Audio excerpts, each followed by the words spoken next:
Paralysis एक ऐसी समस्या जो आजकल हर एज में हो रही है और आपके अड़ोस पड़ोस में बहुत ज्यादा केस देखने में आ रहे हो। तो इसका मेन कारण क्या है, किन वजह से ये हो रहा है और किन लोगों को ये होता है, आज इस सब टॉपिक पर हम बात करेंगे। तो वीडियो के अंत तक बने रहें जिससे कि आपको पैरालिसिस के बारे में पूरी जानकारी मिल सके।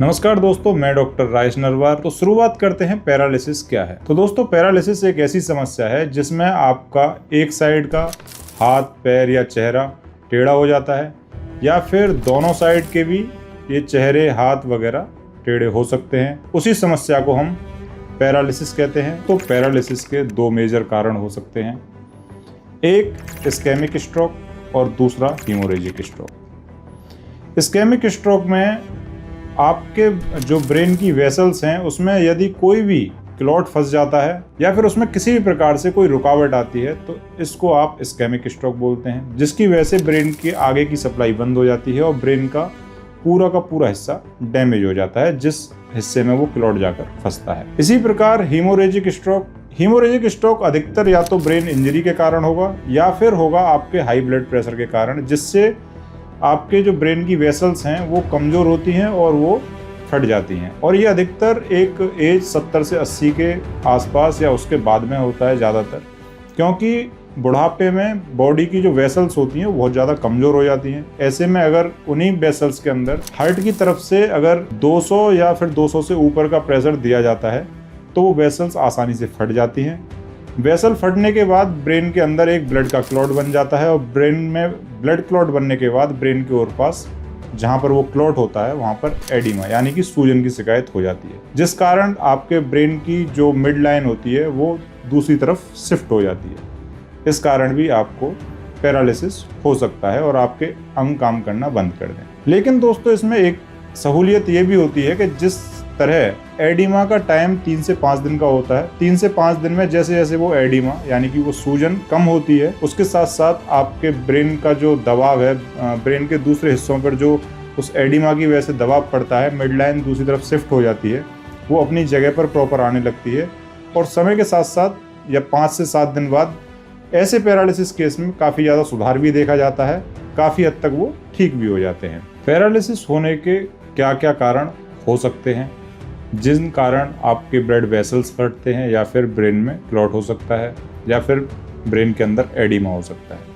तो इसमें एक कारण तो है आपका नर्व डैमेज, दूसरा है आपका ब्रेन इंजरी, तीसरा हो सकता है आपका हाई ब्लड प्रेशर, एक आपको हाई ब्लड कोलेस्ट्रॉल की भी अगर समस्या है तो उससे भी आपको पैरालिसिस हो सकता है।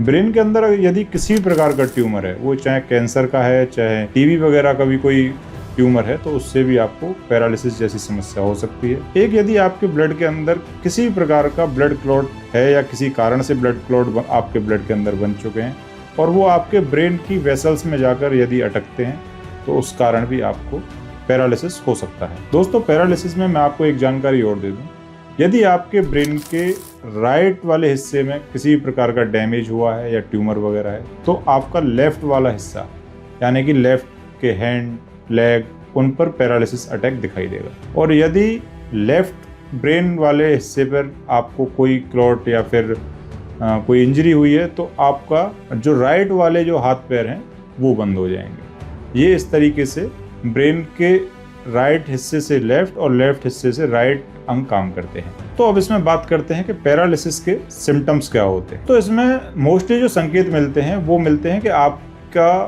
कोई भी हाथ या पैर कुछ समय के लिए बंद हो जाता है, ऐसा लगता है कि जैसे इस हाथ में पूरे तरीके से जान नहीं है, और कुछ समय बाद वो फिर से चलने लग जाता है।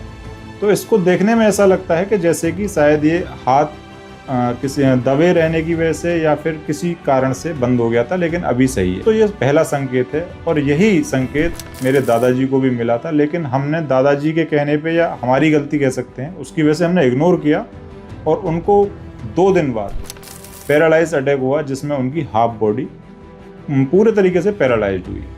उसके बाद हमने उनको 3 घंटे के अंदर अंदर हॉस्पिटल में एडमिट किया, जिसमें उनको ब्लड बस्टिंग वाली जो मेडिसिन होती हैं वो दी गई और वो 2 से 3 दिन में ही पूरे तरीके से रिकवर हो चलने लगे। तो देखिए, सबसे पहले तो इसमें आपको जिस हिस्से पर अटैक होगा, मान लीजिए आपको अगर राइट वाले ब्रेन के हिस्से पर अगर अटैक हुआ है पैरालिसिस का या किसी प्रकार का स्ट्रोक आया है, तो उससे जब आपके लेफ्ट वाले हिस्से में आपके हाथ पैरों पर थोड़ी सी नमनेस आ जाएगी, कुछ चीज़ों को पकड़ने में दिक्कत होगी, हो सकता है कि आपका जो गाल है एक साइड का वो लटका हुआ महसूस हो और आपके मुंह से सलाइवा गिरने लगे, बोलने में कठिनाई हो सकती है या फिर तुतला के बोलना स्टार्ट कर देंगे। हो सकता है कि एक साइड पूरे तरीके से ही बंद हो जाए। वो उस स्थिति में होता है जब बहुत ज़्यादा ही आपका ब्रेन किसी कारण से डैमेज हो जाता है और आपका बैलेंस पूरे तरीके से ठीक नहीं रहता और आपको थोड़ा सा ब्रेन में कन्फ्यूजन, डिजीनेस जैसा लगता है। आपको हो सकता है कि दौरे वगैरह की भी शिकायत इसमें दिखाई पड़े। पैरालिसिस केस में एक फास्ट का फॉर्मूला है, इस पर आप ध्यान दें। F for face, A for arm, S for speech या साउंड और T फॉर टाइम। कहने का मतलब है कि आपका फेस, साउंड या फिर हाथ वगैरह में जब भी आपको कोई कमी महसूस हो तो T फॉर टाइम, मतलब टाइम रहते ही आप उनको तुरंत ही हॉस्पिटल में एडमिट करें, जिससे उनके MRI, CT स्कैन वगैरह समय पर होकर ही उनको इस समस्या से छुटकारा मिल सके। यदि इस चीज़ में आप लेट हो जाते हैं तो हो सकता है कि आपको बहुत लंबे समय तक पैरालिसिस केस का सामना करना पड़े और हो सकता है पूरा जीवन पैरालिसिस के साथ ही कटे।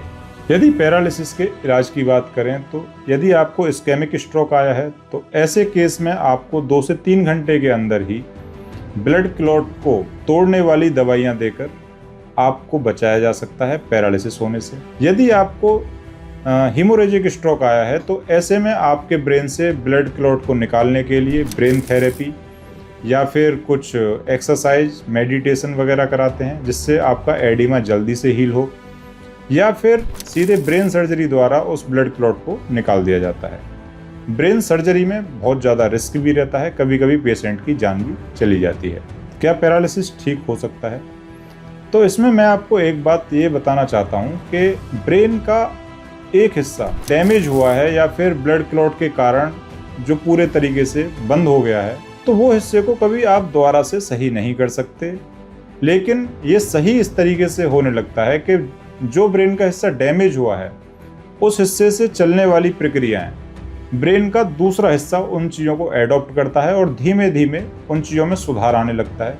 लेकिन ये होता तभी संभव है जब पेशेंट खुद बहुत ज़्यादा अपने हाथ पैरों को चलाने की कोशिश करे, क्योंकि ब्रेन तब उन चीज़ों को अपने आप से कनेक्ट कर उन चीज़ों को एडॉप्ट करना स्टार्ट करता है। और इस तरीके से आप देखेंगे कि कुछ समय में पेशेंट को थोड़ा सा राहत मिल जाती है, लेकिन पूरे तरीके से कभी सही नहीं हो पाते। तो कहने का मतलब यही है, यदि आप बहुत अर्ली ट्रीटमेंट ले लेते हैं तो पैरालिसिस काफ़ी हद तक ठीक हो सकता है। यदि आप लेट हो गए हैं तो ठीक होने में समय लगेगा, बट मूवमेंट आ सकती हैं, लेकिन पूरे तरीके से नहीं आएंगी। पैरालिसिस के बचाव क्या हो सकते हैं?